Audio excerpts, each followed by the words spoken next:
Hello everyone, welcome to Finance Wisdom. In this video, we're going to talk about how to invest your first $1,000 this year. If you're new to this channel, do like and subscribe to the channel. Who is the most successful self-made millionaire in history?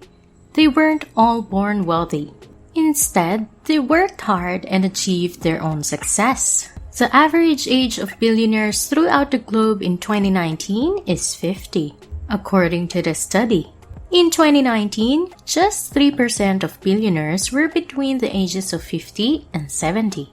Money isn't a simple game. It's harsh, competitive, and merciless, and you're condemned to fail if you don't grasp the rules.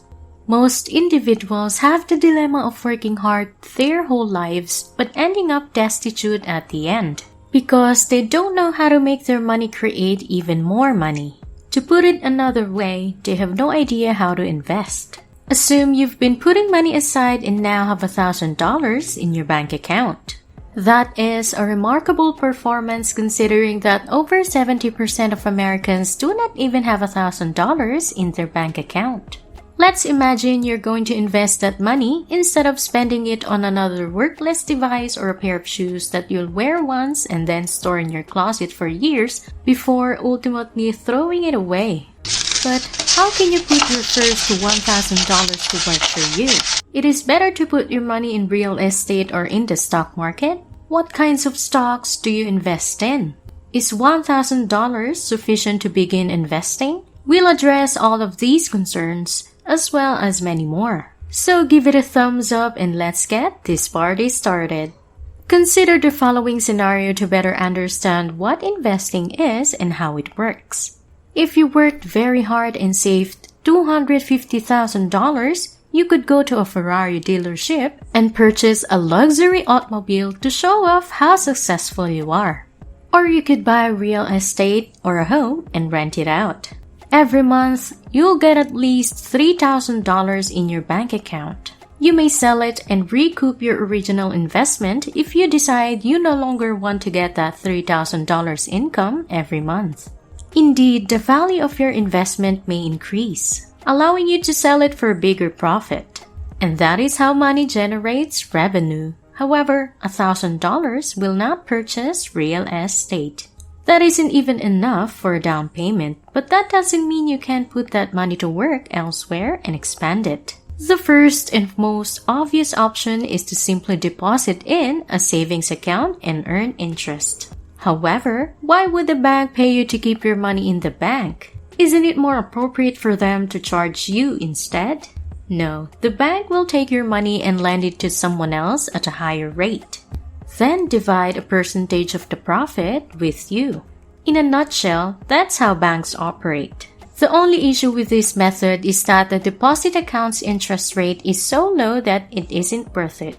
The best rate you'll likely receive is 0.8%. This implies that if you put $1,000 into a savings account today, you will get an additional $8 in 12 months. Which is exceptionally low since the Fed aims for a 2 to 3% inflation rate, which implies that if you don't obtain at least 2 or 3%, the actual worth of your $1,000 will decline over time, implying that you can purchase fewer items with it each year. But why are bank account interest rates so low? Because interest rates are low this year as a result of the epidemic. The Fed has been compelled to cut them to encourage everyone to borrow and spend. When we get out of this crisis in a year or two, the Fed will raise interest rates to 1.25% or perhaps 3%, which implies savings account interest rates will climb as well. The second choice is to purchase government bonds. A government bond is a government-issued asset that is used to generate funds for government expenditures. Let's imagine the government wants to construct a school but doesn't have the funds to do so. Instead, it issues an IOU, a piece of paper that states that whoever possesses this security owes the US government this much money plus interest. Of course, this is an oversimplification, but it illustrates the idea. Because interest rates are exceptionally low this year, Government bond rates are less than 1%. But when interest rates were high 2 years ago, government bond rates were as high as 3%, which is not terrible because government bonds are the safest investments you can make. Any investment involves some level of risk. For example, what are the chances that the US government will default on its loan? The whole US economy may have to crumble in order for the US government to become bankrupt. As a result, US bonds are regarded as one of the safest investments in the world. However, if you want to earn a greater return, say 10%, 20%, or 30%. If you enjoyed this video, please like and subscribe to the channel.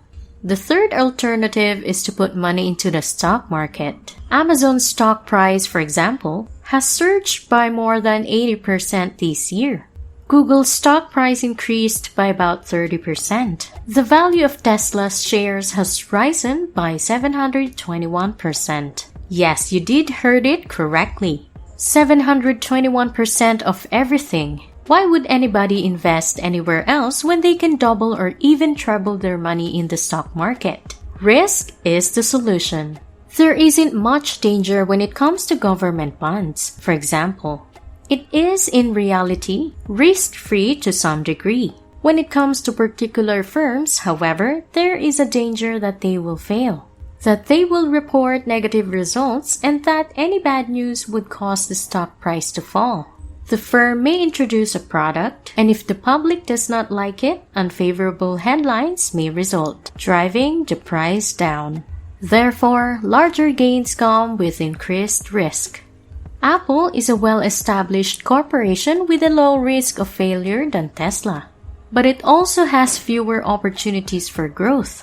As a result, Tesla grew by 721% this year, while Apple only grew by 70%. You must decide for yourself how much danger you can tolerate without going insane. If that $1,000 is all you have left, then risking it all isn't the best idea, since if things go wrong, you might lose most of it. Investing in an index is one approach for investors to reduce their risk in the stock market. The most well-known is the S&P 500, which monitors the top 500 corporations in the United States. Hence, an index fund would invest in these top 500 companies. Some of these businesses will undoubtedly fail, while others will thrive. According to historical statistics, the S&P 500's average return rate during the 1920s was roughly 10%. This implies that purchasing a share of these index funds entails purchasing a small portion of the top 500 US corporations. My 3 favorite index funds are VOO, or Vanguard 500 Index Fund, QQQ, an Invesco Index Fund, and Fidelity Zero Total Market Index Fund. They're all fantastic and invest in many of the same firms. However, how do you go about purchasing shares in these index funds? Where do you even begin? To begin with, you must locate a broker who is qualified to sell you stocks. It was always someone in the past. You had to pick up the phone and contact him to beg him to sell you some shares. Do you recall the Wall Street Wolf? He'd phone folks all day long, attempting to sell them worthless investments. But thank God, we've arrived in the year 2022, when things are a lot better and simpler. Brokerage businesses such as Robinhood, Webull, and others have developed applications that allow you to purchase stocks from the convenience of your smartphone. You just need to download one of these apps and sign up to begin investing right away. We've done our best to make this video as straightforward as possible so that anybody interested in investing may get started right away. Often, you want to start investing but have a million questions, so you start searching this and that and eventually get fatigued. So you give up and try again a few months later. In this brief video, I attempted to address all of your problems. Thank you for watching. I hope you have learned something from this video. If you like this video, do give us a like, subscribe to the channel, and comment down below. Thank you and goodbye.